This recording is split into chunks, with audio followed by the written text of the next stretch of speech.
Hello friends समस्त को आम यूट्यूब चैनल ई स्टडी ओडिया को स्वागत। तो देखो आज आम जो ओडियार पेडागोजी रोचे आम कम्प्लीट से जहाँ सिलेबस अच्छी गोटे वीडियो कम्प्लीट करवा ठीक अच्छे। तो देखो नोट्स सब से जो सिलेबस अच्छी सिलेबस हिसाब से ही टोटाल रही अच्छे ओके। तो आम कम्प्लीटली गोटे वीडियो रे कम्प्लीट करदे जो ओडियार सब पेडागोजी पार्ट रोचे से सब ठीक अच्छे। देख कौन कौन अच्छी सिलेबस देख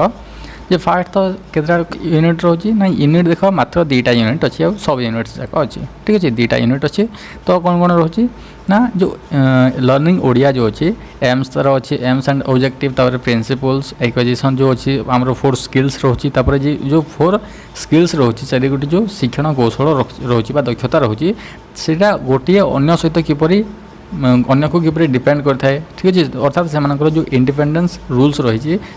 रही देखा तापर रोचे objectives and strategy of transaction integrated text for the beginners जो छोट पिला माने थांती से मानको आमे किपरि भाव रे एवं को उद्देश्य रखिक से मानको आमे पढ़ेबा। तापर रोचे टेक्निक्स ऑफ डेवलपिंग इंटेंसिव और एक्सटेंसिव जो व्यापक पठन रात्रिक पठन अच्छी सेटा को आमे पढ़िबा। तापर जो composition learning composition and creative writing किपरि पिला माने करिवे ठीक अछि। आ क्रिटिकल पर्सपेक्टिव आ कम्युनिकेशन चैलेंजेस जो जहाँ सब रोचे जो डाइवर्स क्लासरूम रोचे लैंग्वेज डिफिकल्टी रोचे इरर्स रोचे ओके। तो से सब आम डिटेल्स भाव में डिस्कसन करवा। ता छड़ा आ गोटे जो पार्ट थिला ओटीटी सेटा थिला एठी से पार्टी नहीं सेटा कौन ना सेटा रोचे हमर इवैल्यूएशन ठीक अच्छे जो ओडिया रे हम किपरि भाव में इवैल्यूएशन करवा। तो सही टॉपिक को भी आम एक्स्ट्रा लास्ट रे पढ़ीदबा सो सेटा भी मे बी एग्जाम रे आसी पारे ठीक अच्छे कुआड़ गोटे रिलेट होगी आम कम्प्लीटली डिस्कसन करवा जो ओडिया पेडागोजी रोचे ओके।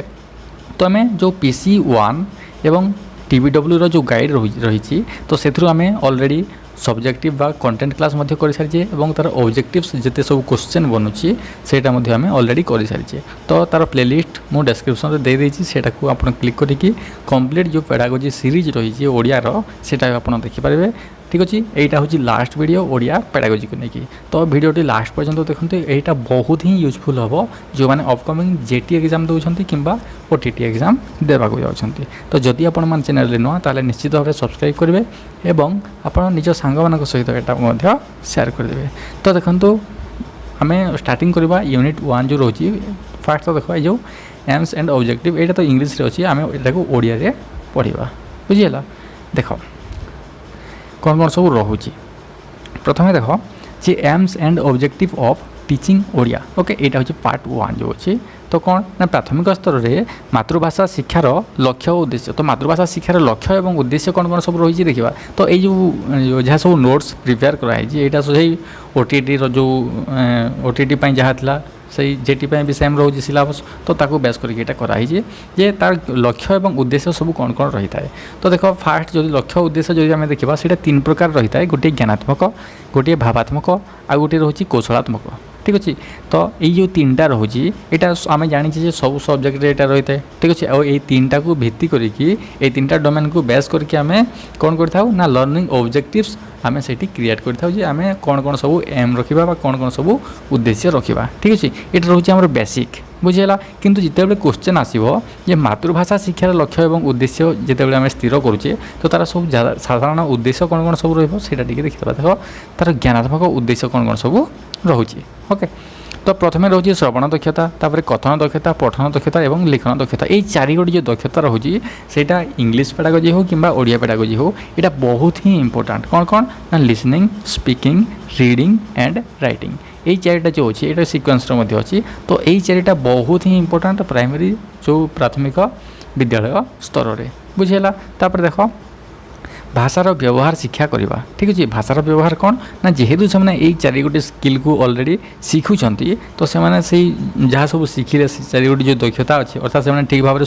शुणे एवं कहे पढ़े और लिखे अर्थात तार व्यवहार को शिखे जिते से स्कूल बाहर को जाती तो जहाँ सब दक्षता से जहाँ सब कौशल से गेन कले से बेटर वे से यूज किपर करेंगे सेटा भी गोटे उद्देश्य रही है। तापर कौन तापर रोचे शब्द भंडार वृद्धि और धारणार बोधगम्यता ठीक अच्छे। तो ये शब्द भंडार वृद्धि कौन वोकाबुलारी इनक्रीज हम ठीक अच्छे जदि जन क्लास 1 अच्छे तार जिते वोकाबुलारी से जानी क्लास 5 को जिते से जाए से इनक्रीज हुए ना ना तो से निश्चित भाव में इनक्रीज होची कौन पाई इनक्रीज होची जस्ट बिकज से स्कूल को जाऊँगी एवं अन्य अन्य पिला सहित मिसुची अर्थात भैराइटी कल्चर्स रु जो आसी था अलग अलग जो डाइभर्स रु पिला आसी था से सहित मिसी नुआ नुआ वर्ड गुड़िक से शिखुची तापर स्कूल जो बुक्स रोचे कि टीचर्स बहुत गुड़ाए नुआ नुआ जिन शिक्षार्थी मानक शिखाई था तो से शब्द भंडार निश्चित भाव में वृद्धि होता है और धारणार बोधगम्यता कौन ना से जहाँ सब शिखुंट से सब जिन बुझीपार ना ना से यूज कर ना ना से जिन से गोटे मुख्य उद्देश्य रही है तापर देख व्यावहारिक व्याकरण व्यवहार जो व्यावहारिक व्याकरण कौन ये जो functional grammar okay functional grammar तो फंक्शनल ग्रामर कौन ना जदि जन शिक्षक ओडिया पढ़ाऊँ गोटे गद्य सपोज से पढ़ाऊँ छोट गद्य ठीक अच्छे तो से गद्य जो से पढ़ाऊँ स्टार्टिंग रे कौन करेंगे ना से फंक्शनल ग्रामर जो कंटाक्ट्स रही शिक्षार्थी मानक बुझेबे सपोज कौटी गोटे वर्ड आसीगला सुख ठीक अच्छे तो सही कौन करेंगे ना ये सुख को लेकिन से दुख सुखर विपरीत दुख ठीक अच्छे तो यही टाइप से शिक्षार्थी मानक बुझेबे यहीटा नुहे कि डायरेक्ट से ग्रामर रूल्स गुड़ाक आनिक से देदेवे और पिला घोषापी कहे तो सहीटा बिल्कुल भी नुहे ठीक अच्छे तो यहीटा कौन यहाँ हूँ व्यावहारिक व्याकरण फंक्शनल ग्रामर जितेबाला शिक्षक कौन गोटे टॉपिक पढ़ाऊँ से मझे मझे से ग्रामाटिकल नॉलेज से शिक्षक दे पारे क्या पिला तापर कौन स्वशिक्षण दक्षता हासिल करवा स्वशिक्षण दक्षता हासिल करवा कौन ना शिक्षार्थी मैंने निजे निजे किपर शिखे से व्यवस्था शिक्षक करेंगे जे शिक्षार्थी मैंने सपोज से कौन कौन ना जो अभिधान पिला देखी निजे से शब्दर अर्थ बाहर करेंगे ठीक अच्छे तो से छवि बही प्रोवाइड करेंगे सो छवि बही को देखी से वार्ड गुड़िक पढ़े ठीक अच्छे ये सब कौन ये सब शिक्षक बिना सहायतार जिते शिक्षक अनुपस्थित रोचते तो पिला कौन निजे निजे से शिखापी आग्रही हे यही दक्षतार हासिल से हम तापर कौन भाषा शिक्षार दक्षता आउ सब कौन कौन देखा ठीक अच्छे तो जो ज्ञानात्मक उद्देश्य रोचे तार यही जो उद्देश्य रोचे यहाँ को टे मन रख कौन कौन ये 4टा 5 6 7 8 9 ओके तो यही 9टा जो रहा यहाँ बहुत ही इम्पोर्टाट यहाँ को मन रख नेक्स्ट देख मुख्य दक्षता कौन कौन ना ये जो 4 गोटी दक्षता रोचे ये 4टा हूँ सबुठ मुख्य LSRW ठीक अच्छे यहाँ समस्त जान मुझे अलरेडी कही सारी जेकोसी पेडागोजी हो ओडिया हो इंग्लीश हो कि हिंदी पेडागोजी हो कि अन्य कौन लैंग्वेज पेडागोजी हो ये 4टा बहुत ही इम्पोर्टाट प्राइमरी क्लास रे ठीक अच्छे तो नेक्स्ट देख गौण दक्षता ताहले कौन ये जो बाकी जो रहा 4टा ठीक अच्छे ये जो रहा भाषार व्यवहार शब्द भंडार वृद्धि धारणार बोधगम्यता ठीक अच्छे आ व्यावहारिक व्याकरण एवं ये जो स्वशिक्षण रही ठीक अच्छे ये सब कौन ये सब हूँ गौण दक्षता बुझीगला तो नेक्स्ट देख भावात्मक उद्देश्य सब कौन कौन रोचे ना देख भावात्मक उद्देश्य जो रही सपोज जमी होगा सहवृत्ति और सद्भावनार विकास मातृभाषा प्रति आग्रह अनुराग वृद्धि पाठ्यभार तथ्य संग्रह पर अनुप्रेरित देशप्रेम मनोवृत्ति प्रकृति प्रेम जीवन प्रति सकारात्मक विकास सृष्टि भावात्मक रसानुभूतिर उपलब्धि एवं परिप्रकाश ये सब कौन ये सब मध्य अनेक जो अच्छे यहाँ प्राइमरी क्लास एत अधिक न थाए जिते से धीरे धीरे क्लास बढ़ी बढ़ी जाए तो ये सब मेंटालिटी से डेभलप हुए ठीक अच्छे तो स्टार्टिंग रू ये भावात्मक उद्देश्यटा ये अधिक इम्पोर्टाट हुए कहीं कहीं पिला जो छोट छुआ मान ब्रेन से डेभलप हो न था सो धीरे धीरे कौन ये सब जिन शिखा आरंभ कर दिखती बुझीगला तो आउ कौन कौन रोचे देख निजर ऐतिह्य संस्कृति सहित परिचय करवा कला और सौंदर्यबोधर विकास करवा सृजनशील विकास करवा ये सब भी हूँ गोटे गोटे कौन जो तार गौण उद्देश्य अटे जोटा कि अपर प्राइमरी क्लास रे शिक्षार्थी मैंने बुझीपारते ठीक अच्छे छोट पिला गोटे क्लास 1 अच्छी से कौन जो निजर ऐतिह्य संस्कृति विषय से कौन जान तो जापर जिते तार क्लास बढ़ी बढ़ी 8 9 क्लास बेलू से यहाँ को इजिली बुझी पारि थाए ठीक अच्छे तो यहाँ प्राइमरी क्लास ये सब इम्पोर्टाट क्वेश्चन पचार जे जड़े तृतीय 3 क्लास गोटे 3 क्लास मातृभाषा रे शिक्षार्थी मानकर मुख्य उद्देश्य क्योंटी नुहे बोली पचारिदेव आ पूर्व जो आम पढ़ी से देदेव और यहाँ देदेव कि ये सब भर गोटे देदेव ठीक अच्छे तो आमको यहाँ करार अच्छी यहाँ गोटे हेनी कहीं ये सब अपर प्राइमरी एलिजिबल अटे नेक्स्ट देख कौशलात्मक उद्देश्य ठीक अच्छे तो कौन कौन सब कौशल रही मातृभाषा देख कौन कौन रही स्पष्ट उच्चारण ओ एवं सठिक सठिक ये जो अनुच्चारण ठीक अच्छे जो इंटोनेसन जहाँ को आम कही था ठीक अच्छे स्पष्ट उच्चारण अनुच्चारण जो इंटोनेसन साहाय्य ओडिया भाषा निजको निजर मनोभाव को सठिक भाव में प्रकाश करवा ठीक अच्छे शिक्षार्थी मैंने कौन करेंगे ना निजर मनोर भाव को सठिक भाव में प्रकाश करेंगे किपर ठीक भाव में प्रोनाउंसिएसन हो एवं इंटोनेसन ठीक रही शिक्षक गुरुत्व देवे तापर अन्यर कथित भाषार अवबोधन जे अन्य जड़े जो जहाँ सब कहूँ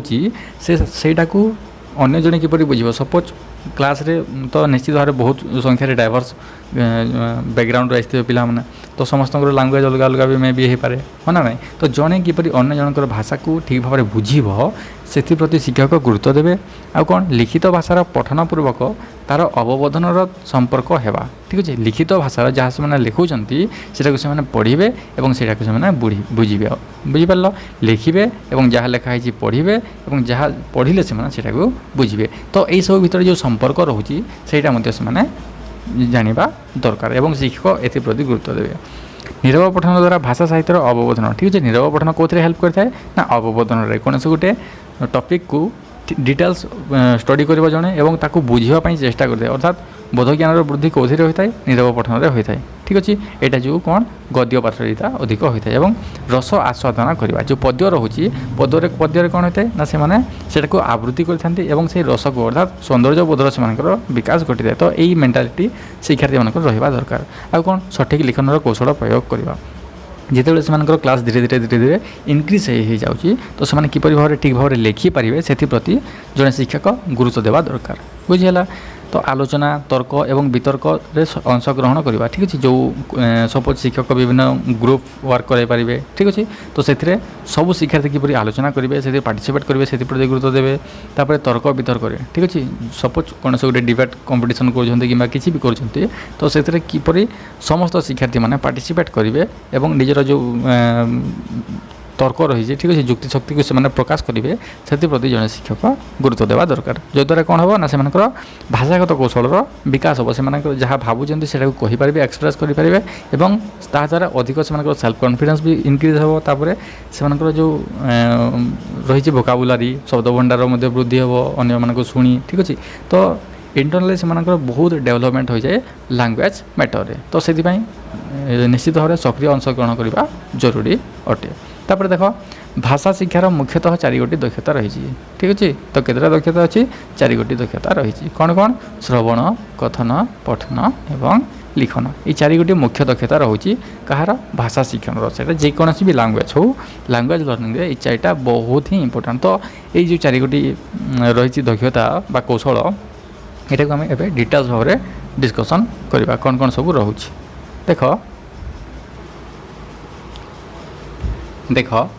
यहाँ हूँ आमर जो 4th सब टॉपिक रोचे सिलेबस से हिसाब से आम जो सेकेंड रे हाँ ना नहीं principle of language teaching Odia ठीक है कौन कौन सब प्रिंसिपल्स बा विधि रोचे कौन कौन से आम टे देखा ठीक अच्छे जो सिलेबस दिखाई ऑफिशियल सिलेबस जो रोचे प्रोवाइड कराई से तो इंग्लिश लिखा अच्छी तो आम ओडिया ये सब डिटेल्स भाव में देखा आउ ब्राकेट से इंग्लिश अच्छी जो मैंने इंग्लिश मीडियम को बिलंग्स कर देखिए किंतु यहाँ को इंग्लिश पढ़ले आपण मैंने जमा भी बुझीपारे कहीं ना यहाँ ओडिया पेडागोजी सो यार जो क्वेश्चन आसो से ओडिया ही आसो यहाँ बाइलिंगुअल आसो ना से ओडिया बुझा चेष्टा करेंगे देख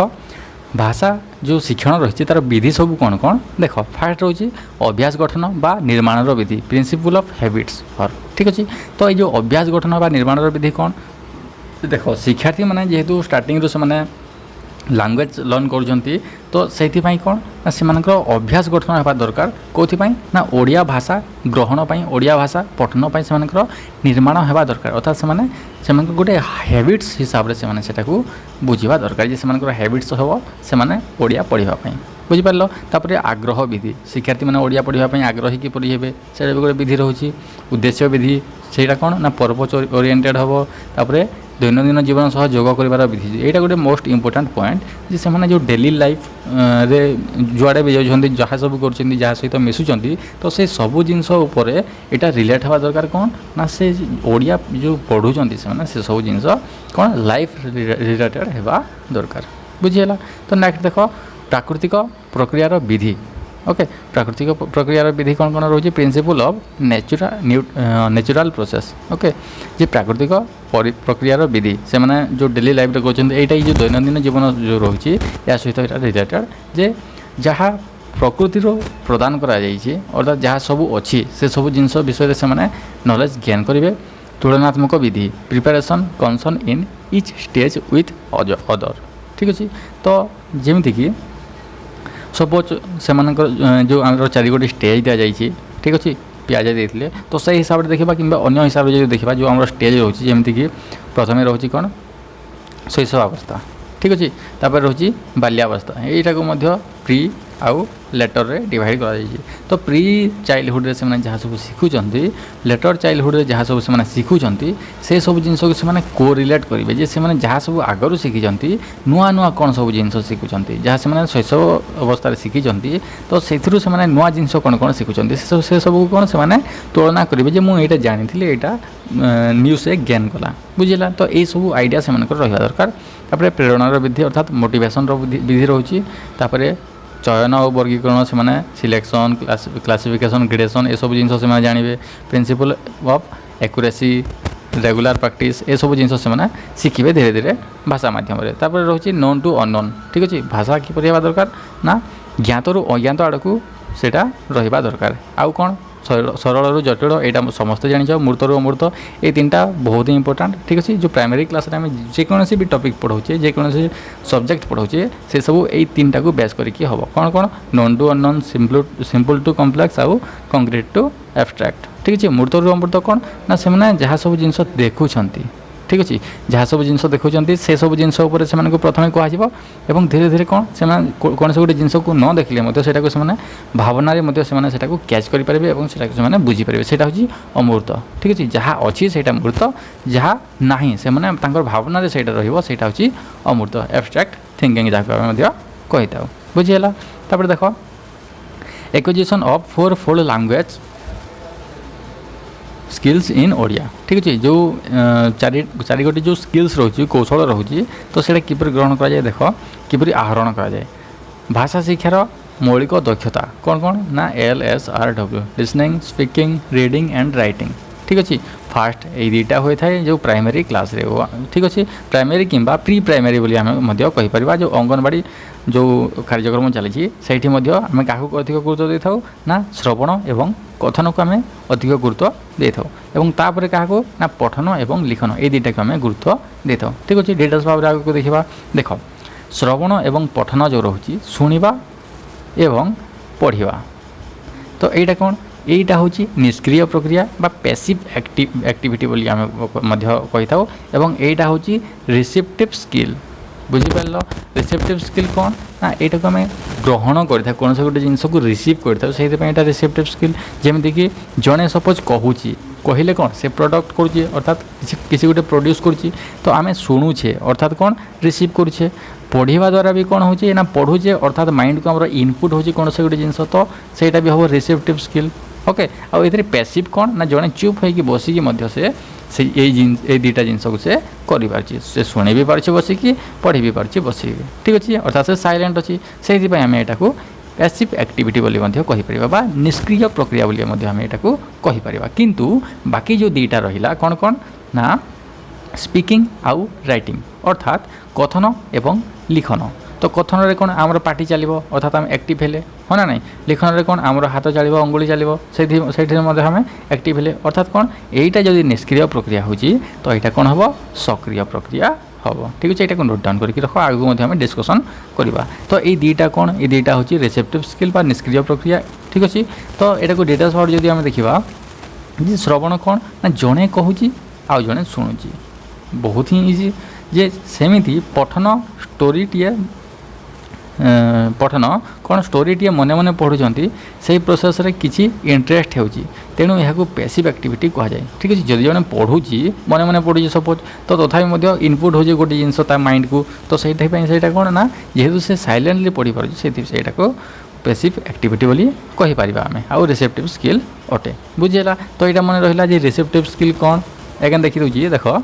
यहाँ क्वेश्चन बारंबार आसे एवं लास्ट टाइम ओटीटी मध्य एटा आइसला बहुत ओडिया पेडागोजी रे भी आउ इंग्लिश पेडागोजी रे दीटा जाक पेपर रे आइसला जे कोटा रिसेप्टिव स्किल कोटा प्रोडक्टिव स्किल एई थ्रू ही क्वेश्चन आसे एई दीटा होची श्रवण एवं पठन होची कोन रिसेप्टिव स्किल एवं ओडिया रे जदी कहिबा एटाकू आमे निष्क्रिय प्रक्रिया बोली कहिबा इंग्लिश रे होची पैसिव एक्टिविटी बुझिला तापर दीटा रहउची कथन एवं लिखन तो कथन कोन आ लिखन कोन ना एई दीटा होची प्रोडक्टिव स्किल बुझिला सक्रिय एवं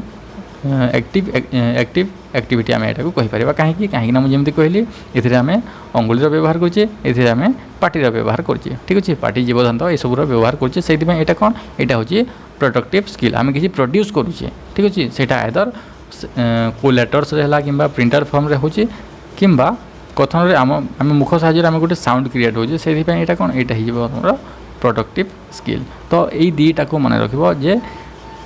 स्पीकिंग आउ राइटिंग यहाँ कौन यहाँ हूँ प्रोडक्टिव स्किल आउ लिसनिंग एंड रीडिंग यहाँ कौन यहाँ हूँ रिसेप्टिव स्किल ठीक अच्छे ये दुईटा टर्म को मन रख बहुत ही इंपोर्टेंट जेकोसी भी टीचिंग एग्जाम हो ओके देख ये कौन अच्छी ना जे आम लिखला बेले किसी नुआ नुआ जिनस भाविकी प्रोड्यूस कर किसी नुआ नुआ जिनस आम जहाँ मन को आसते से लिखी था हाँ ना ना से यहाँ को आम एक्सप्रेस कर को एक्टिव एक्टिविटी बोली कहुए बा कम्युनिकेट करुँच को एक्टिव एक्टिविटी कहुए क्या नहीं जो राइटिंग आउ स्पीकिंग को ठीक अच्छे खास करके राइटिंग जो अच्छी यहाँ बहुत ही इंपोर्टेंट पॉइंट नेक्स्ट देख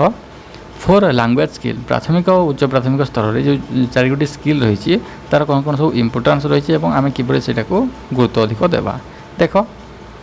प्राथमिक और उच्च प्राथमिक स्तर में जो लिसनिंग स्किलटा रोचे शिशु जेपरी शुणापी आग्रह प्रकाश करे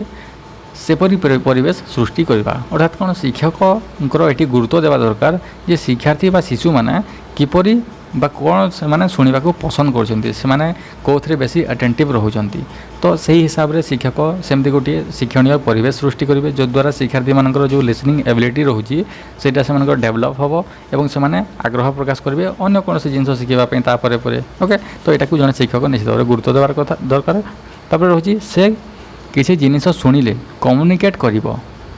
किसी बुझिवो सेमिति इंटरेस्टिंग टॉपिक दिज्व ठीक अच्छे तो यहाँ जमी फास्ट जो पॉइंट अच्छी यह सहित यहाँ रिलेटेड जे से जहाँ शुणा को पसंद करुँची शुणिला पचे से किसी कहूँ बुझा ट्राए करुँची टाइप्र टॉपिक किए देवे ना शिक्षक देवे ठीक अच्छे अर्थात ये जो शिक्षार्थी केन्द्रिक जो शिक्षण व्यवस्था रोचे जे शिक्षार्थी मान रुचि आग्रह एवं जो तांकर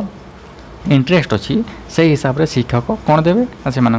टॉपिक देवे शुणापी सुजोग देवे एवं इंटरेक्टिव लिसनिंग हेबा दरकार ठीक अच्छे तो शिक्षार्थी जड़े जदि से किसी कहवाक चाहूँगी तो ताको पूर्ण मात्रा सुजोग देवे किए शिक्षक एवं से जहाँ कहूँ से शुणी सारा कौन करेंगे ना गोटे इंटरेक्टिव लिसनिंग जो शिक्षणीय परिवेश रोचे से क्रिएट करेंगे सो शिक्षार्थी मैंने जड़े अन्य जन सहित कथबार्ता करें से जो लिसनिंग आउ स्पीकिंग एबिलिटी डेवलपमेंट हो पार तो यहाँ जो श्रवण शक्ति रोचे श्रवण कौशल रोचे तार डेवलपमेंट किछिटा उपाय ठीक अच्छे नेक्स्ट देखा देख ये किसी जो इंस्ट्रूमेंट्स दि जाए जमीक कि TV radio programmes teacher experience हाँ एक्सपीरियंस तो ये सब जिनस रोचे जद्वारा आम लिसनिंग एबिलिटी जो रोचे से डेभलप कर रोचे स्पीकिंग ओके कथन दक्षता तो कथन दक्षतार किपरि आम विकास कर देख dialogue discussion communication interactive communicative okay interaction communicative teaching don't फेंट आउट मिस्टेक तापर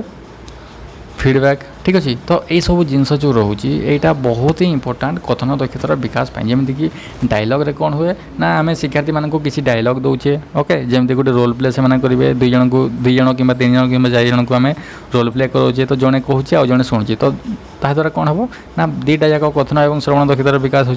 डिस्कसन में से सेम हो कम्युनिकेशन भी सेम हो ठीक अच्छे इंटरेक्शन भी सेम हो कम्युनिकेटिव ये तो आम डिस्कसन कले टीचिंग रे कौन हो ना शिक्षक जो पढ़ाऊँ से लिसनिंग पावरटा डेवलप हो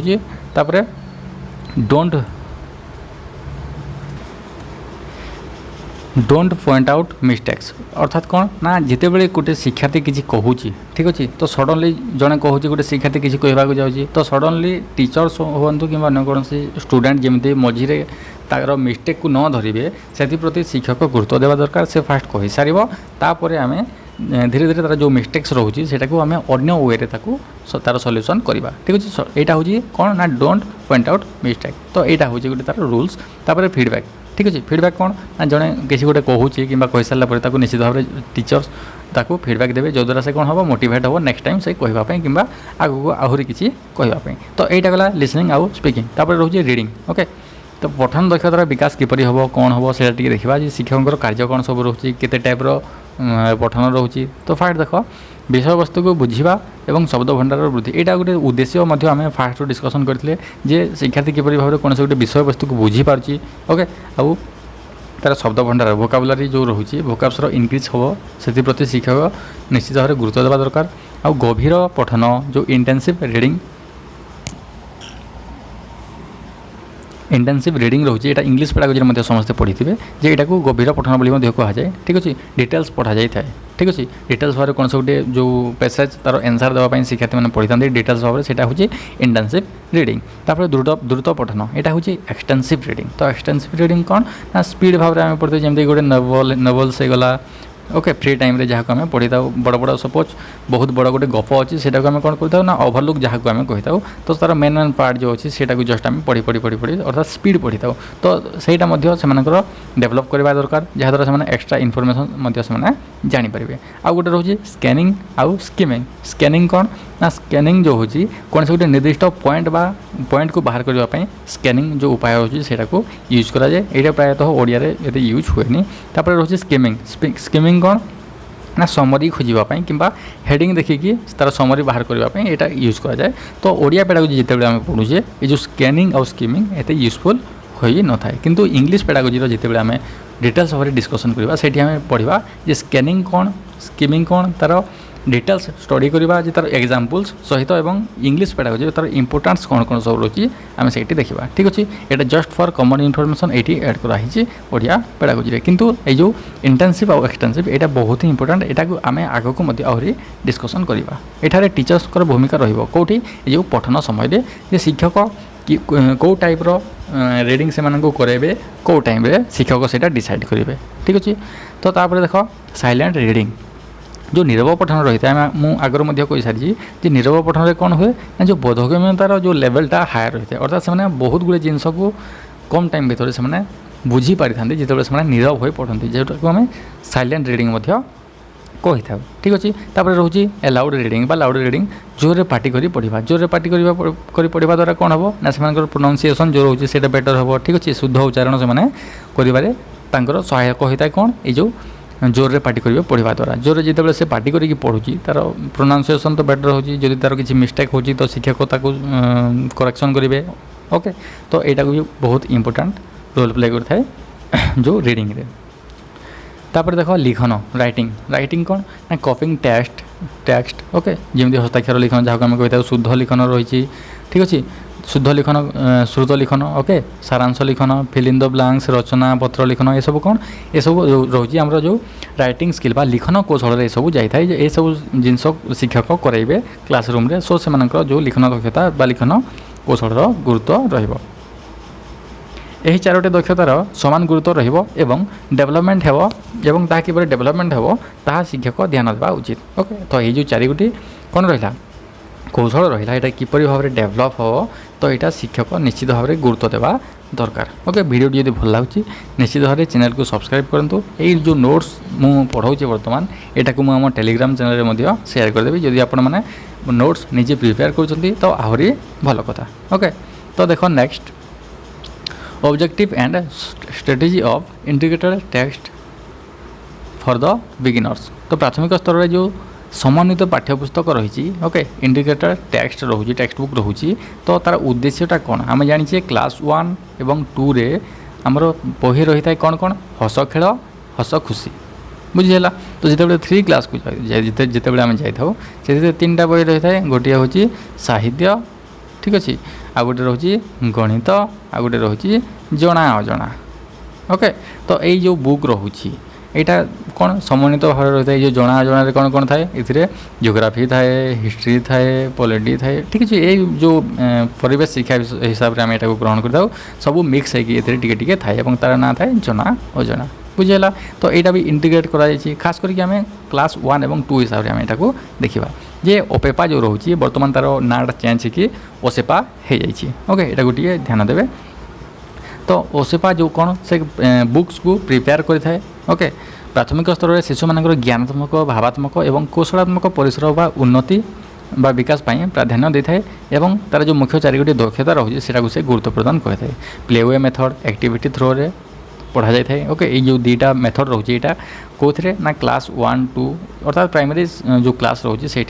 को मेथड यूज करा जाए, playway method, activity based method use करा जाए। ओके, तो श्रवण और कथन उपर अधिक गुरुत्व दिया जाए प्राइमरी क्लास रे। एटा आम आगे डिस्कसन कर सारी जाए। तापर रिटन अपेक्षा ओराल टेस्ट अधिक करा जाए। हाँ, ठीक अच्छे, तार से ठीक भाव तार जो कथन दक्षतार किपर विकास हो सेटा गुरुत्व दिखाई जेहेतु आम ये कथन उपर गुरुत्व दूचे से ओराल टेस्ट कराए अर्थात मौखिक परीक्षण अधिक कराए। नेक्स्ट देख, उच्च प्राथमिक स्तर में पठन और लिखन उपर गुरुत्व दि जाए। ओके, जमती से तार अपर प्राइमरी को जिते से जाऊँगी तो तार पठन और लिखन उपर नेक्स्ट गुरुत्व दि जाए जो 3 और 4 नंबर दक्षता रोचे। बुझीगला। प्राथमिक स्तर में भाषा, गणित, परिवेश समन्वित पाठ्यपुस्तक रोचे कौन हस खेल। ओके, हस खेल केते क्लास रे अछि? एटा क्लास 1 रे अछि। एथिरे कोन रोची हस खेल। बुझिला। एटा को मन रखिबो जे केते बेले क्वेश्चन पचारि भी दबो जे प्राथमिक स्तर रे अर्थात क्लास 1 रे जो समन्वित पाठ्यपुस्तक रही तार नाटा कौन। ठीक अच्छे, यहाँ तो आसोनी किंतु बाय चांस आसी पारे। सो एटा को मन रखिबो। तापर देखो, प्राथमिक स्तर में भाषा अवबोधन, भाषा शिक्षण, भाषार व्यवहार, शब्द भंडार वृद्धि उपर गुरुत्व दी जाए। ठीक अच्छे, भाषार अवबोधन, भाषा शिक्षण, व्यवहार, शब्द भंडार वृद्धि एवं उच्च प्राथमिक स्तर में कौन करा जाए ना भाषार व्यवहार, पठन लिखन कौशल उपर गुरुत्व दि जाए। ठीक अच्छे, यहाँ को जस्ट गोटे कंपैरेटिव वे रे एटा को स्टडी कले आपण मैंने इजिली बुझीपारे जे मेन फोकस क्या ना मेन फोकस करा जे प्राइमरी क्लास रे लिसनिंग और स्पीकिंग को अधिक गुरुत्व दिया। अपर प्राइमरी रे क्या ना रीडिंग आउ राइटिंग को अधिक गुरुत्व दिया। ये दुईटा जिन मन रखिले आपण मैंने इजिली जेकोसी जो ए रिलेटेड क्वेश्चन आसो से अटेंड करेंगे। बुझीगला। नेक्स्ट देखा, जेहेतु भाषा शिक्षण दक्षता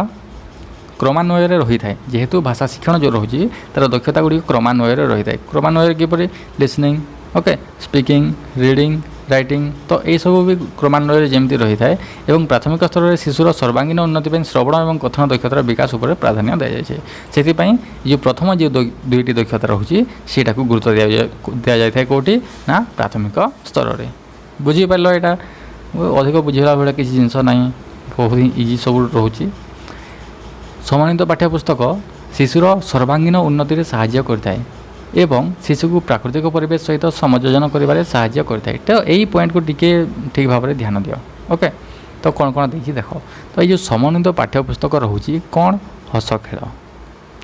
ठीक अच्छे, हस खेल रोचे तो पिला माने गोटे बुक धरिकी जाऊँ स्कूल को, गोटे बुक रू पढ़ुं और से गणित भी पढ़ुं, से भाषा भी पढ़ुं, से परिवेश भी पढ़ुं। ठीक अच्छे, आउ ये सबू जो रोचे 3टा जाक कौन हस खेल यहाँ कौन था इंटीग्रेट होती थाए और से रियल लाइफ सहित रिलेटेड थाए जद्वारा कौन हुए ना से प्राकृतिक परिवेश सहित परिचित हेबे। ठीक अच्छे, जो दैनंदिन जीवन में जहाँ सब से देखुं, जहाँ सब से फेस कर रिलेटेड होता है। सो से सर्वांगीन उन्नति में साहाय्य निश्चित भाव में करें। बुझीपार ये पॉइंटा को। नेक्स्ट देख, मात्र उच्च प्राथमिक स्तर में कौन होता है ना शिशुर पठन और लिखन को गुरुत्व दि जाए। ता छड़ा व्याकरण और भाषार व्यवहार उपर अधिक गुरुत्व दि जाए जद्वारा कौन हुए ना भाषा कौशल दक्षता आवश्यक निमंते समन्वित पाठ्यपुस्तक आवश्यकता न था। अर्थात से सब जिन अलरेडी शिखी जाए सारी एवं क्लास जिते बढ़ी बढ़ी जाऊँगी तो बुक्स नंबर भी बढ़ी बढ़ी जाऊँगी। ओके, तो क्लास 5 रे जितना बुक अच्छी 10 क्लास तार डबल हो जाऊँगी। ठीक अच्छे, जमीक ओडिया रोचे ओडिया कौन गोटे रोचे आमर व्याकरण। ठीक अच्छे, ग्रामर आ गोटे रोचे कंटेंट। इंग्लिश भी ग्रामर कंटेंट। ठीक से भाई बाकी सब जो सब्जेक्ट रोचे ज्योग्राफी, हिस्ट्री। ओके, ज्योग्राफी कौन रही है अर्थनीति रही है, इकोनॉमिक्स, हिस्ट्री एड हो जाए पॉलिटिकल साइंस। तापर साइंस रे भी डिफरेंट पार्ट रोचे जमती कि life science physical science okay तो एते सारा बुक्स रोचे एटा को कौन समन्वित कर पढ़ा जाउची बिल्कुल नुहे 8 क्लास पर्यंत क्या ये जो विज्ञान बोली गोटे बही अच्छी ठीक अच्छे से समन्वित कर पढ़ा जाए किंतु 9 क्लास रे मते सेटा डिवाइड हो जाए कौन कौन सामाजिक विज्ञान आ गोटे साधारण विज्ञान बुझेगा तो जिते क्लास बढ़ी बढ़ी जाऊँगी तो सही समन्वित पाठ्यपुस्तक आउ रहू ना बुझीपार देखा नेक्स्ट यूनिट 1 जहाँ थी आम अलरेडी स्टडी कर सारी ठीक अच्छे आम कौन कौन स्टडी कले से टिके झट देखीदा देख कौन कौन सब आम स्टडी कले आम पढ़ले जे तार ऑब्जेक्टिव्स जो रोचे कौन कौन सब ऑब्जेक्टिव रोचे तापर प्रिंसिपल ऑफ लैंग्वेज टीचिंग तार कौन कौन सब विधि रोचे से पढ़ले तापर 4 गोटी जो कौशल रोचे से पढ़ले तापर किपर से इंडिपेंडेंट रोचंती जड़े अन्य जन सहित से पढ़ले तापर बर्तमान लास्ट आम पढ़ले जो इंटीग्रेटेड टेक्स्ट रोचे समन्वित पाठ्यपुस्तक रोचे से आम डिटेल्स भाव में स्टडी कले तो यही पार्टा ऑलरेडी कंप्लीट बुझीगला यूनिट 1 कंप्लीट हो सारी बर्तमान आम देखा यूनिट 2 रे जहाँ सब अच्छी जे कौन कौन रोचे टीचिंग रीडिंग आउ राइटिंग स्किल उपर यहाँ अधिक टी गुरुत्व दि जाऊँगी तो रीडिंग राइटिंग स्किल किपर डेवलपमेंट कर गुरुत्व दूसरी बुझीगला तो कौन कौन सब रोचे आम डिटेल्स भाव में डिस्कसन करवा आ गोटे यूनिट अच्छी तापर आ गोटे एक्सट्रा जो यूनिट से टे जस्ट ओवरलुक करदे ओके तो लास्ट पर्यंत वीडियो टी देखते जब वीडियो भल लगे निश्चित भाव में लाइक करेंगे और चैनल को जब सब्सक्राइब करना ताहले बर्तमान सब्सक्राइब कर दिंतु तो देखा देखो यहाँ आम अलरेडी डिस्कसन कर सारी यूनिट 2 देखा आम बर्तमान यू आम यूनिट 2 स्टडी करवा तो देख teaching reading and writing skill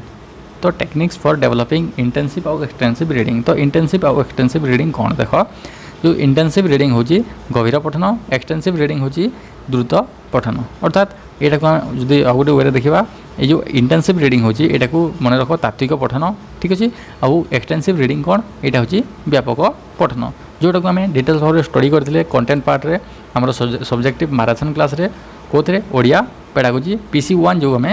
book रू पढ़ी ठीक अच्छे से कौन थी यहाँ तात्विक पठन और ये व्यापक पठन बुझीगला तो तात्विक पठन कौन तात्विक पठन जहाँ को आम डिटेल्स भाव में स्टडी कर तार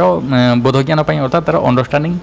किंतु जो एक्सटेंसिव रीडिंग थिला बा व्यापक पठन था सेटा आम कौन पढ़ी था ना एंजॉयमेंट आम पढ़ी था कौन ये जो एक्सटेंसिव रीडिंग यह द्वारा तार जो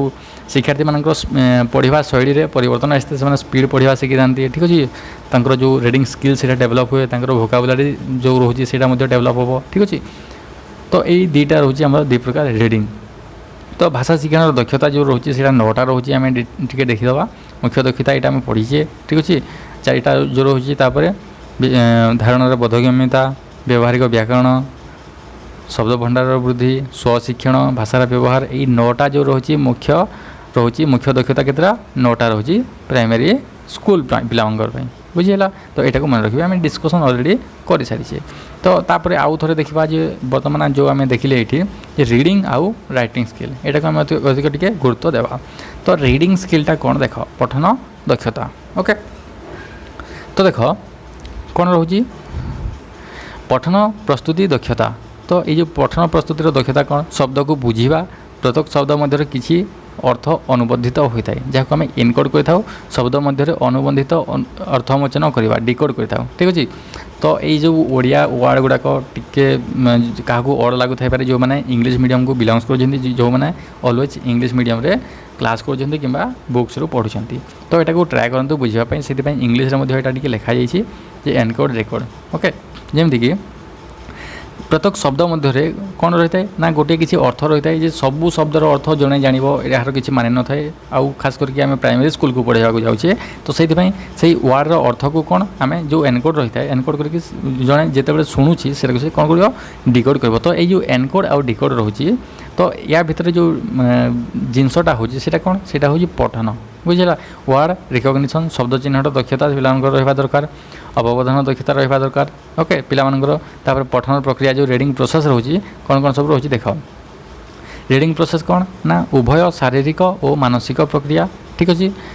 दृष्टि शक्ति और श्रवण शक्ति तर्कणा ये देख शारीरिक और मानसिक प्रक्रिया कौन जेहेतु से तार आखि को यूज करा शारीरिक हिसाब से गला आउ जेहेतु से रिकल कर गोटे जिनस को से जहाँ पूर्वर पड़ी से कौन कर रिमेम्बर अर्थात से मन पकाउे से कौन से गोटे मानसिक प्रक्रिया तो से आम जो पठन रोचे से बहुत शारीरिक और मानसिक प्रक्रिया हिसाब से आम से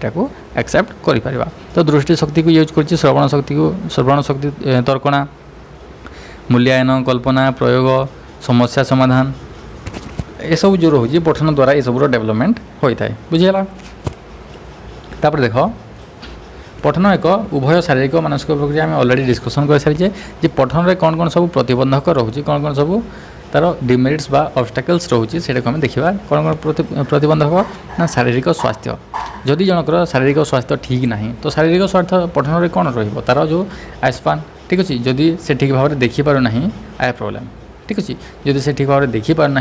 ताहले से किंबा जो तार कोऑर्डिनेशन ठीक रोना बुक सहित तार माइंड तो ସେଇଟା କ'ଣ ସେଇଟା ପଠନରେ ପ୍ରତିବନ୍ଧକ ନିଶ୍ଚିତ ଭାବରେ ସୃଷ୍ଟି କରିବ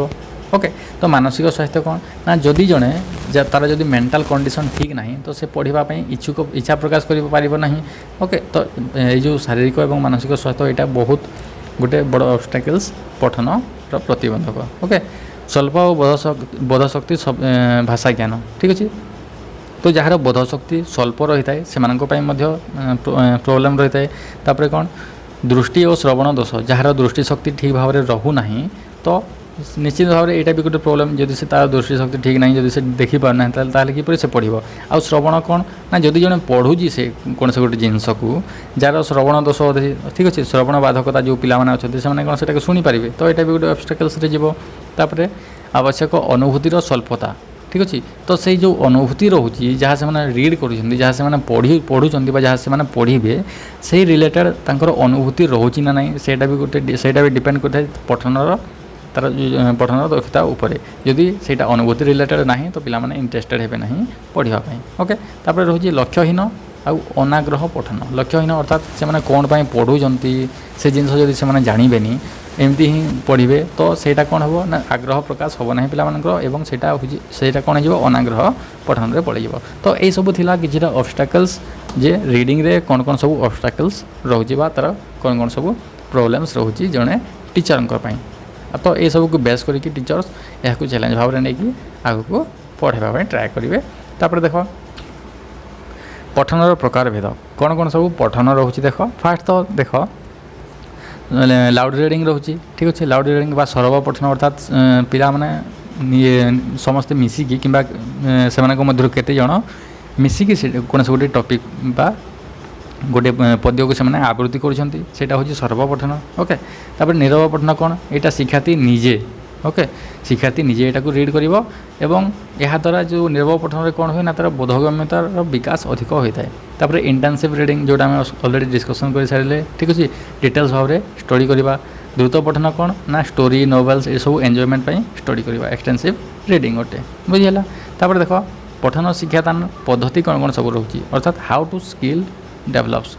तो से जो पद्धति कौशल रोचे से आम किपरि डेभलप कर देख फास्ट आसुची पठन शिक्षा पूर्वर मौखिक कार्य द्वारा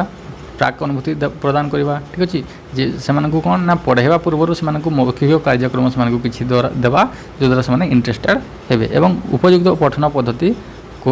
उपयुक्त पठन पद्धति पठन कौशल को वृद्धि करता जैसे कि प्रकार पठन से करेंगे जो चार प्रकार आम पढ़ले उपर बुझेगा तो फास्ट देख फास्ट रोचे आमर वर्णानुक्रमिक पद्धति सेकेंड आस शब्दभित्तिक तापर वाक्यभित्तिक तापर क्रीड़ा पद्धति ओके यहाँ को जब डिटेल्स भाव में डिस्कसन करवा देख वर्णानुक्रमिक कौन ना वर्णानुक्रमिक से पढ़े किपर प्रथम तापर आ तापर ई ओके एमती कौन यहाँ गोटे वर्ण पर आ गोटे वर्ण अच्छे अर्थात अनुक्रम से रीड करेंगे आउ यहाँ डिक्शनारी रिडिंग डिक्शनारी जो स्वशिक्षण यहाँ हेल्प करता है शिक्षार्थी मानक बुझेगा यहाँ हूँ वर्णानुक्रमिक पद्धति तापर रोचे शब्दभित्तिक पद्धति अर्थात से डायरेक्ट शब्द जो रोचे से शब्द को से स्टडी करेंगे जमीक छवि बहीगला छवि गोटे पिक्चर दि जाइए ता तले शब्दटी दि जाइए से छवि को देखिए और शब्दटी को पढ़े से कौन से हूँ शब्दभित्तिक पद्धति तापर वाक्यभित्तिक पद्धति पद्धति कौन यहाँ हूँ तुम जो टॉप बॉटम एप्रोच बुझेगा इंग्लीश सब जो मैंने पढ़ी थे निश्चित भाव में मन पकेबे जे ବାକ୍ୟଭିତ୍ତିକ ପଦ୍ଧତି କ'ଣ ଗୋଟେ ବାକ୍ୟ ଦିଆଯାଇଥିବ ଠିକ୍ ଅଛି ଏଇଟା ସପୋଜ ଗୋଟେ ବାକ୍ୟ ଅଟେ ଏବଂ ଏଥିରେ ବିଭିନ୍ନ ୱାର୍ଡ଼ ରହୁଛି ଓକେ ତ ଏଇ ୱାର୍ଡ଼କୁ ସେମାନେ ପ୍ରଥମେ ବାକ୍ୟକୁ ଦେଖିବେ ଏବଂ ସେଇ ୱାର୍ଡ଼ ଗୁଡ଼ିକୁ ସେମାନେ ଷ୍ଟଡ଼ି କରିବେ ଠିକ୍ ଅଛି ଏଇଟା କ'ଣ ଏଇଟା ହେଉଛି ଆମର ବାକ୍ୟଭିତ୍ତିକ ପଦ୍ଧତି ଆଉ ଗୋଟେ ଲାଷ୍ଟ ହେଉଛି କ'ଣ ନା କ୍ରୀଡ଼ାତ୍ମକ ପଦ୍ଧତି କ୍ରୀଡ଼ାତ୍ମକ ପଦ୍ଧତି କ'ଣ ଯେକୌଣସି ଖେଳ ମାଧ୍ୟମରେ ଶିକ୍ଷକ ଶିକ୍ଷାର୍ଥୀମାନଙ୍କୁ ବିଭିନ୍ନ ଯେଉଁ ୱାର୍ଡ଼ ରହୁଛି ସେସବୁ ଜିନିଷ ବିଷୟରେ ସେମାନଙ୍କୁ ପଢ଼ାଇ ପାରିବେ ଏଇଟା ହେଉଛି କ'ଣ ନା କ୍ରୀଡ଼ାତ୍ମକ ପଦ୍ଧତି ପ୍ଲେ ୱେ ମେଥଡ଼ ଯେଉଁ ରହୁଛି ଓକେ ତାପରେ ଦେଖିବା teaching learning composition and creative writing তো এই যে কম্পোজিশন এন্ড ক্রিয়েটিভ রাইটিং যে অছি এই সব লিখন শিক্ষা কোণ কোণ সব রয়েছে প্রথমে আসছে আমার প্রাকলিখন কোণ লিখন প্রক্রিয়া পূর্বর যা হয়ে থাকে যে সব ব্যবস্থা করা যায় সেটা কোণ কুয়া না সেটা কুয়া যায় প্রাকলিখন তো প্রাকলিখনরে কোণ কোণ সব রয়েছে দেখ লিখন প্রক্রিয়া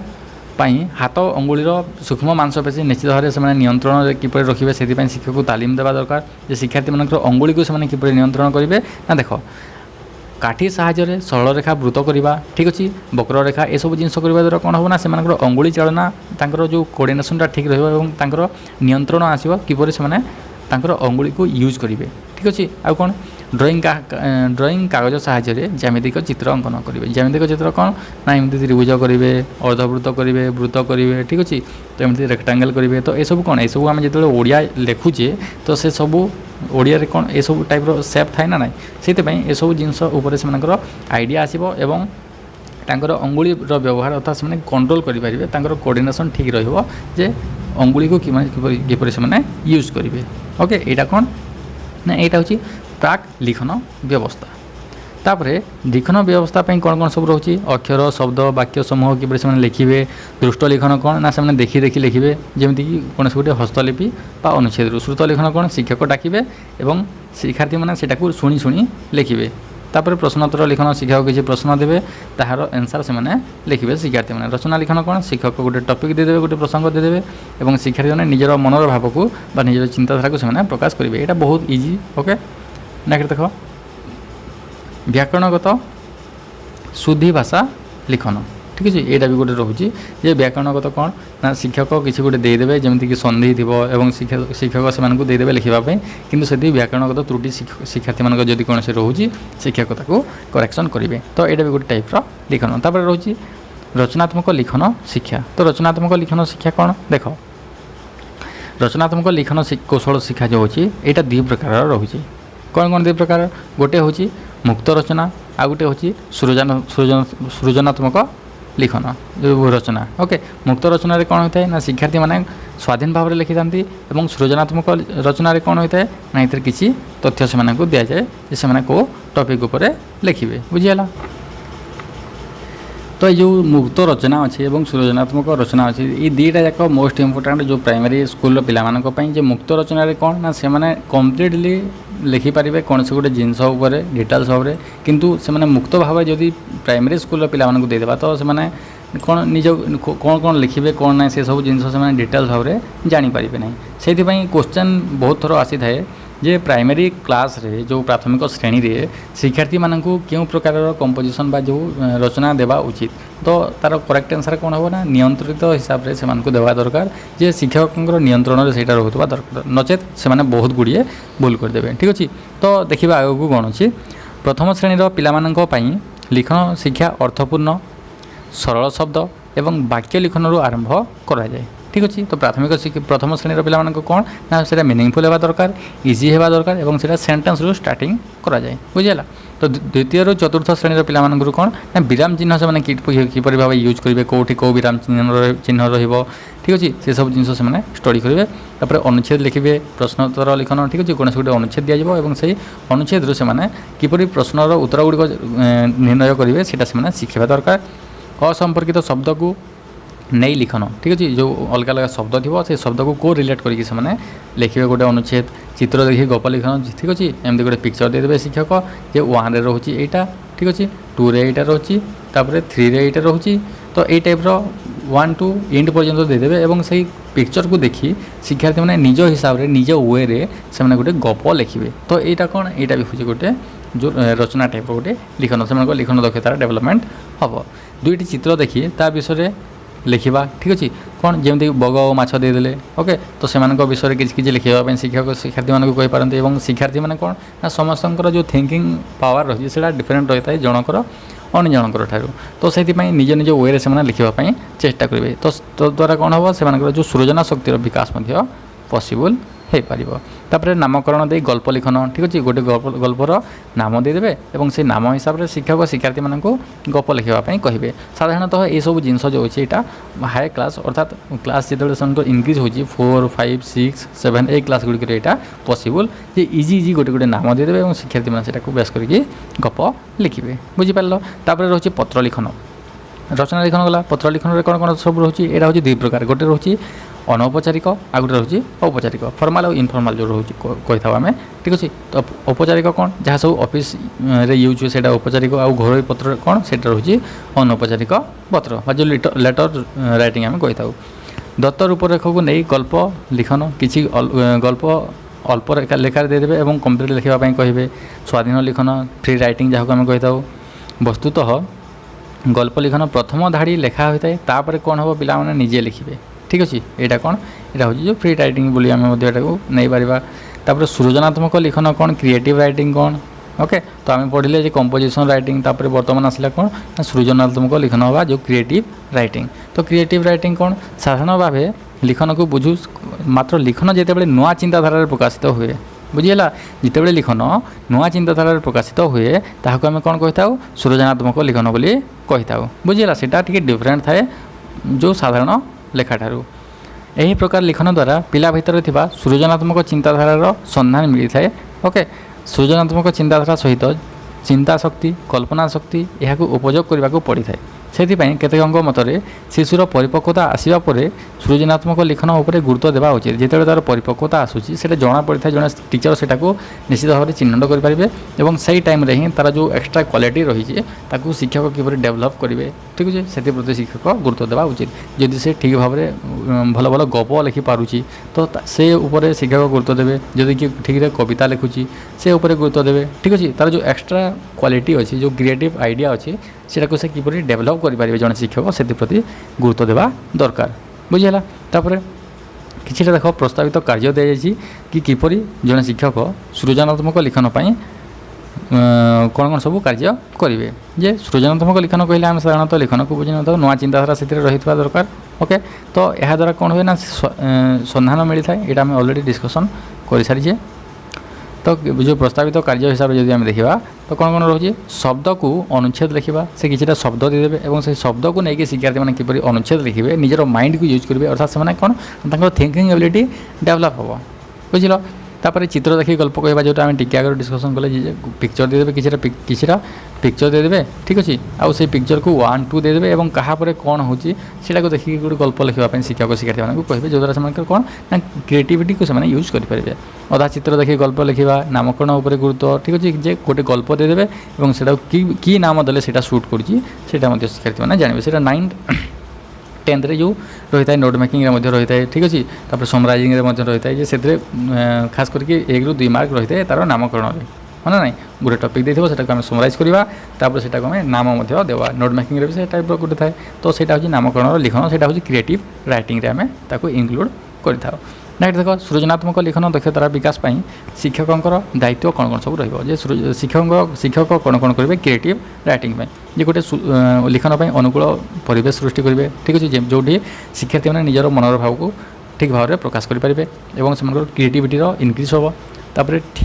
ଲିଖନ ପାଇଁ ଠିକ୍ ଭାବରେ ବିଷୟ ବାଛିବା କେଉଁ ବିଷୟ ବାଛିଲେ ଶିକ୍ଷାର୍ଥୀମାନେ ଅଧିକରୁ ଅଧିକ ଲେଖିବା ପାଇଁ ଇଣ୍ଟରେଷ୍ଟେଡ୍ ହେବେ ସେହି ବିଷୟ ଶିକ୍ଷକ ବାଛିବେ। ପ୍ରସଙ୍ଗ ଅନୁସାରେ ପିଲାମାନଙ୍କୁ ଆବଶ୍ୟକ ତଥ୍ୟ ଯୋଗାଇ ଦେବେ ଓକେ। ବିଭିନ୍ନ ଯେଉଁ ଡାଟା ଯଦି ଶିକ୍ଷାର୍ଥୀମାନଙ୍କୁ କିଛି ଦରକାର ସେହି ବିଷୟରେ ଶିକ୍ଷାର୍ଥୀମାନଙ୍କୁ ଜଣେ ଶିକ୍ଷକ ଅବଗତ କରିବା ଦରକାର। ତାପରେ ରହୁଛି ରଚନା ଲିଖନ ଉପରେ ଗୁରୁତ୍ୱ ଦେବେ ଏବଂ ଆଗ୍ରହରେ ପଢ଼ି ତାକୁ ସଂଶୋଧନ କରିବେ ଯେ ପିଲା ଯାହା ଲେଖିଛି ସେଟାକୁ ସେ ଇଗ୍ନୋର କରିବା ଉଚିତ ନୁହେଁ। ସେ ଯାହା ବି ଲେଖିଛି ସେଟାକୁ ସେ ଡିଟେଲ୍ସ ଭାବରେ ଷ୍ଟଡ଼ି କରିବେ ପେସେନ୍ସର ସହିତ ଏବଂ ତାକୁ କରେକ୍ସନ୍ ସେ କରିବେ ଯଦ୍ୱାରା କ'ଣ ହେବ ନା ଶିକ୍ଷାର୍ଥୀ ସେ ଯାହା ସବୁ ତା'ର ଭୁଲ ହେଇଥିଲା ସେଟାକୁ ସେ କରେକ୍ସନ୍ କରିପାରିବ ଏବଂ ନେକ୍ସଟ ଟାଇମ୍ ତାକୁ ସେ ଠିକ୍ ଭାବରେ କରିବା ପାଇଁ ଟ୍ରାଏ କରିବ। ଏଇଟା ଥିଲା ସୃଜନାତ୍ମକ ଲିଖନରେ ଶିକ୍ଷକଙ୍କର ଦାୟିତ୍ୱ କ'ଣ କ'ଣ ସବୁ ଥିଲା ଓକେ। ତ ଆଉ ଯେଉଁ GT ସିଲାବସ୍ ରହୁଛି সেই GT সিলেবাস হিসাবে মাত্র আউ 2টা হি পার্ট রয়েছে সব পার্ট রয়েছে সেটাকে আমি ডিসকসন করা ওকে। দেখ কোণ কোণ সব রয়েছে যে ভাষা শিক্ষণর बा भावनार लिखन परिप्रकाश पाई व्याकरण भूमिकार समालोचनामूलक विवेचना कौन कौन सब रोचे। देखो व्याकरण कौन ना व्याकरण द्वारा जो व्यवहार सुसज्जित होता है। ठीक अच्छे भाषार व्यवहार कौन सुसज्जित होता है ना कौन जड़े एपट सेपट करके कह ओके तो से यहाँ सुसज्जित होता है और सरस सुंदर लगी था। कौन भाषार सार्वजनीन व्यवहार और असंगति को दूर करने विभिन्न नियम गुड़िक थाए से नियम को आम जब फॉलो करुचे तो तद्वारा कौन हम ना आम जेकोसी गोटे जिनस को ठीक वे प्रॉपर वे जन को आम कहीपरि था ओके भाषार परिप्रकाश कर रोचे शब्द पद वाक्य गठन शैली भाषा वाक्य पदर उपयुक्त व्याकरण ज्ञान आवश्यकता रही ओके ये सब जिनस को कौन गुरुत्व देवा दरकार जे ग्रामर जो रोचे सेटा गोटे इंपोर्टाट रोल प्ले करता आमर लैंग्वेज रे बुझीगला। तापर देख लिखन भाषा रे व्याकरण आवश्यकता कौन कौन सब रही है भिन्न भिन्न पिला अलग अलग बैकग्राउंड आसी था तो गोटे शब्द भिन्न भिन्न सामाजिक परिवेश भिन्न भिन्न भाव में उच्चारित होता है हाँ ना गोटे जिनस को अलग अलग परिवेश रे अलग अलग भाव में कही था ओके तो सेटा डिफर करें तार एक्चुअल जो वर्डटा कौन होगा दरकार सेटा बहुत मैटर करें। तापर शुद्ध व्याकरण बनाम भाव में परिप्रकाश जे पिला मानकर लेखा को मूल्यांकन करने समय शिक्षक बनान जो रोचे ओके व्याकरणगत त्रुटि को खोजी था लिखन समय पिला माने भूल करने स्वाभाविक जदि से फास्ट टाइम लिखुं प्राइमरी स्कूल अच्छा तो से लिखन में बहुत गुड़िए भूल आसी थाईपे से जड़े शिक्षक पेसेंस सहित से सबको देखिए और करेक्शन करेंगे जद्वारा शिक्षार्थी मैंने आग को से टाइप्र भूल जमी न करेंगे से सतर्क हो पारे। ठीक अच्छे तो जटिल वाक्य गठन कला बेले अधिक भूल होवार संभावना रही है ऑब्वियसली रही प्राइमरी स्कूल स्टूडेंट निर्भुल बनान एवं व्याकरण भाषार एकमात्र लक्ष्य नुहे तो यहाँ तार एकमात्र लक्ष्य नुहे तो लक्ष्य कौन ना अर्थपूर्ण आनंद बा संतोषजनक जो भावर आदान प्रदान करवा यहाँ हूँ तार गोटे लक्ष्य बुझीगला। तापर देख व्याकरणर शिक्षापी शिक्षण कार्य कौन कौन सब कर देख फास्ट रोचे शेष और आरंभ अक्षर सामान थी शब्द कहवा। ठीक अच्छे तो गोटे वर्ड जदि थी तार फास्ट लेटर सेम आउ लास्ट लेटर कौन थी ना सेम थी ओके तो से टाइप वर्ड कहे जमीक कि मरम। ठीक अच्छे तो यही टाइप किसी वर्ड शिक्षक कहे जो द्वारा कौन शिक्षार्थी मैंने इंटरेस्टेड है शुणापी और करने पढ़ापी। तापर घरे व्यवहार कर शब्द गुड़ी को लिखापी कहवा नाम सूचक गुणसूचक काम सूचक ये सब तालिका करने कहवा शब्दार्थ खेल करवा। ठीक अच्छे ये सब द्वारा कौन से जो ग्रामाटिकल जो रूल्स रही है आराम रे इजिली गेन करेंगे। तापर व्याकरण जो विराम चिन्ह रोचे और तार व्यवहार सब रोचे से शिक्षक जानवा दरकार और शिक्षक से हिसाब से शिक्षार्थी मानक कहवा दरकार जे कमा जो रोचे कमा कौटी यूज हुए ना जो अल्प विराम आवश्यकता हुए से कौन करा यूज ना जो कमा को पूर्णच्छेद कौटी ना जो कम्प्लीट हो गोटे वाक्य से सरल हो जटिल कि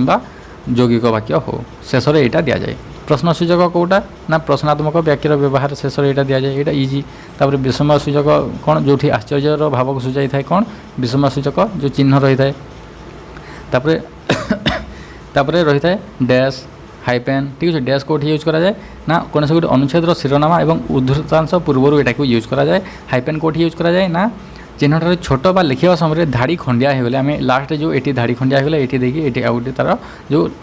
बाकी रही जाता लेटर्स को ये लिखी था तो ये यूज करा जाए हाइपेन। तो बंधनी कौटी यूज करा जाए ना कौन सी शब्दर अर्थ को अधिक स्पष्ट करने यूज करा जाए कौन ना यो बंधनी बुझीगला। तो ये सब थी जो आम पंक्चुएसन मार्क था किटा से जो शिक्षक और शिक्षार्थी मैंने जानवा दरकार जे कौटी क्या यूज करेंगे जो से किसी गोटे जिनस लिखुंट कि पढ़ुं बुझिपार। तापर रोचे कौन ना जो challenges of teaching language classroom language difficulty and errors. तो शिक्षार्थी जड़े शिक्षक श्रेणी गृह में भाषा शिक्षार कौन कौन सब समस्यार सम्मुखीन होता है कौन कौन सब त्रुटि रही है आम टे देखा। ठीक अच्छे यहाँ हूँ लास्ट पार्ट जो जेटी सिलेबस हिसाब से देखा यहाँ हूँ गोटे लास्ट सर्ट टपिक यहाँ डिस्कसन कर सारापर जेटी सिलेबस हिसाब से खत्म और लास्ट को आम आ गए एक्सट्रा पार्ट देखा जो मूल्यांकन उपर। ठीक अच्छे से जस्ट ओभरलुक करदे। देख बहुभाषीय परिस्थिति में ओडिया भाषार पठन और भावग्रहणर असुविधार कारण कौन सब रोचे। देख ओडिशा एक आदिवासी बहुल राज्य भाव परिचालित 62 प्रकार आदिवासी अच्छा 32 प्रकार आदिवासी निज भाषा कथबार्ता होता है। ठीक अच्छे यहाँ मन रखिए अच्छा के 62 तो लैंग्वेज केतटा अच्छी से लैंग्वेज इंटराक्शन करते 32 बुझीगला। तापर देख एम भाषा अलग थिबा बेले पढ़ापी अन्य अन्य भाषा से व्यवहार करते यहाँ गोटे प्रोब्लेम बा गोटे इरर बोलिक आम गोटे डिफिकल्टी बोलिक आम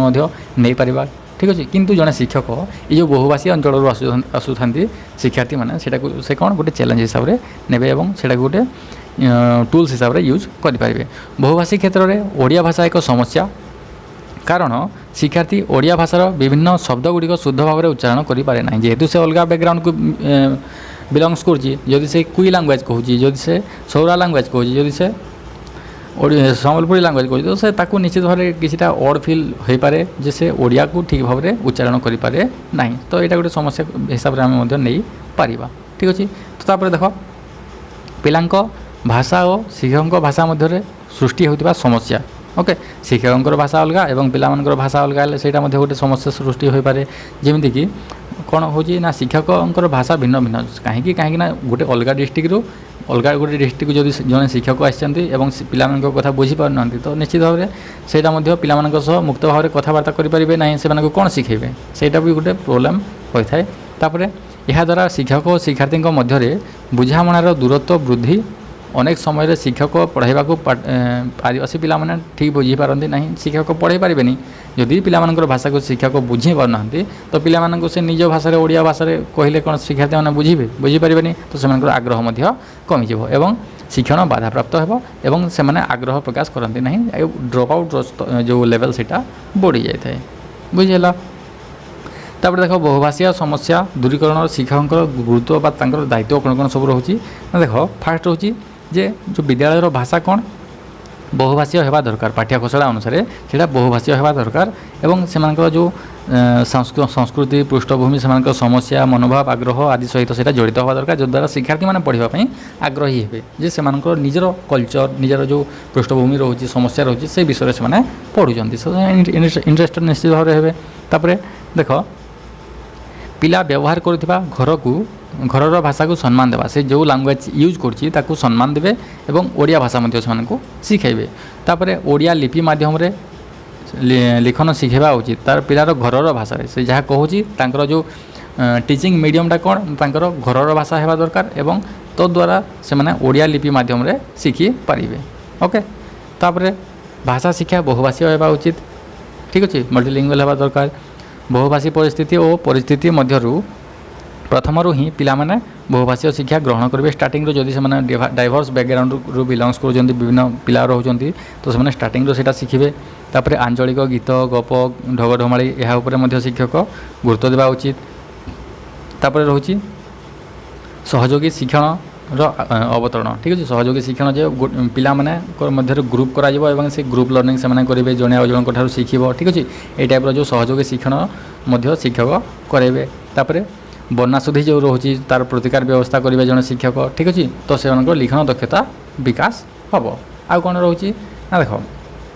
तांकर भूलटा कौ कारण होता है से डिस्कसन करदे जे त्रुटिपूर्ण उच्चारण असावधानता अमनोयोगिता पारिपार्श्विक प्रभाव उपयुक्त व्याकरण ज्ञान अभाव उपयुक्त संशोधन अभाव वर्णाशुद्धि। ठीक अच्छे ये सब जो रोचे यहाँ किसी प्रोब्लेम रही है से ठीक भाव में कहीं उच्चारण कर ओके जड़े शिक्षक जो ठीक भाव में गुरुत्व न देवे से गोटे प्रोब्लेम तो ये सब किसी त्रुटि रही। तो वर्णाशुद्धिर निराकरण कौन कौन सब उपाय रही। वर्णाशुद्धि प्रथम कौन बुझ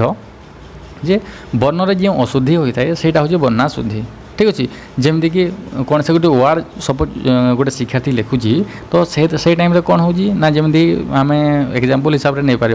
जे कुकुर ओके यहाँ को से दीर्घ लिखुची यहाँ को से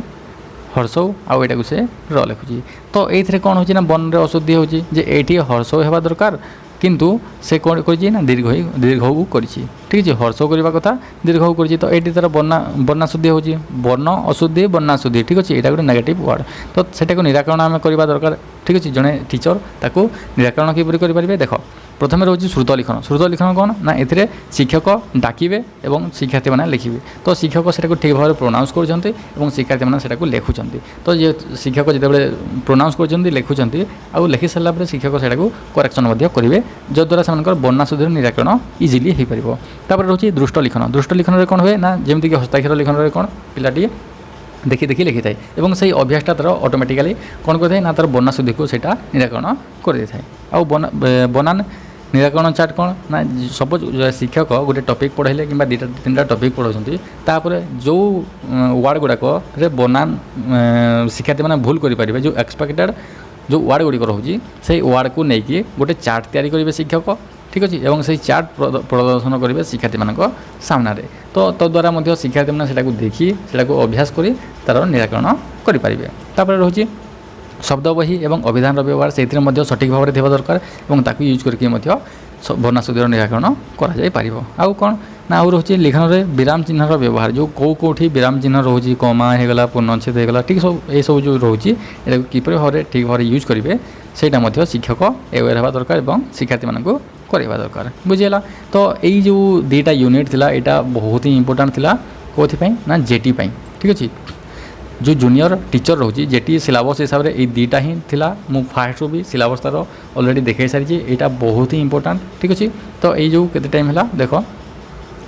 1 आवर प्लस हो गलानी तो घंटे प्लस होगा एते ही जदि जो मैंने पढ़ी दौरान तो कम्प्लीटली एथ्रू बहुत गुड़ाए क्वेश्चन अटेंड निश्चित भाव में करेंगे और तार एमसीक्यूज ऑलरेडी डिस्कसन कर सारी यूट्यूब चैनल रे अच्छी निश्चित भाव से देखूँ ओके। तो आउ जस्ट किसी पेज अच्छी यहाँ को टिके जो मैंने पार्छ देखी नियंतु यहाँ को जस्ट ओवरलुक करदे जे असेसमेंट ऑफ लर्निंग इन ओडिया। तो किपरि भाव में तार मूल्यांकन करें कौन ना लैंग्वेज लर्निंग रे ओके। तो यहाँ जो रोचे यहाँ मुझे ग्रुप रे शेयर करदेवी ओके। यहाँ को मैंने देखीदेव जो तार उद्देश्य कौन कौन सब रोचे मौखिक धारा कौन लिखित धारा कौन ओके। तो साक्षात्कार तार भय दूरीभूत हुए आउ कौन अभिवृद्धि होता है भाव प्रकाश अभिवृद्धि होता है। लिखित धारा कौन होता है ना से प्रश्नर उत्तर दे था पाठ्यक्रम अंतर्भुक्त से विषय गुड़िक होता है और से निजर जो बोध शक्ति जुक्ति शक्ति चिंता शक्ति सृजन शक्तिर परिमाप कर लिखित धारा को यूज करिकी बुझेगा। तापर रोचे जो मूल्यांकन जो साधारण दुई प्रकार गोटे हूँ गठनात्मक बा फॉर्मेटिव आ गोटे हूँ सामग्रिक बा यहाँ हूँ समेटिव। यहाँ आम ऑलरेडी डिस्कसन कर सारी अलग जो पेडागोजी पार्ट रे मध्य ठीक अच्छे। तो गठनमूलक कौन हुए ना प्रसंग शेष मध्य कराए ठीक अच्छे। यहाँ फिडबैक ये आसता है। तापर रोचे ए प्रकार मूल्यांकन प्रधान उद्देश्य बा शिक्षण प्रक्रिया थी दोष दुर्बलता को जानापी कराए ठीक है। किसी टेस्ट जो रोचे प्रवीणता परीक्षण उपलब्धि परीक्षण समन्वय दक्षता मूल्यांकन पोर्टफोलियो मूल्यांकन एकक परीक्षण ये सब आम डिस्कसन करवा जो सीडीपी पार्ट रे सीडीपी जो इभालुएसन पार्ट रोचे से आम डिस्कसन करवा। सामग्रिक मूल्यांकन यहाँ हूँ समेटिव इभालुएसन ये सब विषय डिटेल्स भाव में डिस्कसन करवा। मातृभाषा शिक्षण में 3 प्रकार शिक्षण उद्देश्य रही है। आम फास्ट वे डिस्कसन करते गोटे हूँ कॉग्निटिव ठीक अच्छे। तापर हूँ जो अंडरस्टैंडिंग तापर रोचे कौन अभिव्यक्तिमूलक जो यहाँ को आम एप्लिकेशन हिसाब से नहीं पार। तो ये 3टा उद्देश्य रोचे। तो ज्ञानात्मक उद्देश्य कौन ए जो आम क्वेश्चन तैयारी कर किए कौन केतेबेले यही टाइप्र क्वेश्चन से रहा दरकार अर्थात शिक्षार्थी रिमेम्बर करके मन पकई यार एनसरटा दब ओके। बोधगम्य कौन ना शिक्षार्थी केते दूर बुझी से सब जिनस जानापी जमीक समानार्थबोधक शब्द विपरीत शब्दबोधक दीर्घ संक्षिप्त निर्दिष्ट उत्तरमूलक ये टाइप्र क्वेश्चन शिक्षार्थी को दि जावा दरकार जो द्वारा से जहाँ बुझी से अप्लाय कर। ये रोचे प्रयोगात्मक यहाँ अभिव्यक्तिमूलक जे ये टाइप्र क्वेश्चन देवा जे से जहाँ सब शिखी से वाचनिक भाव में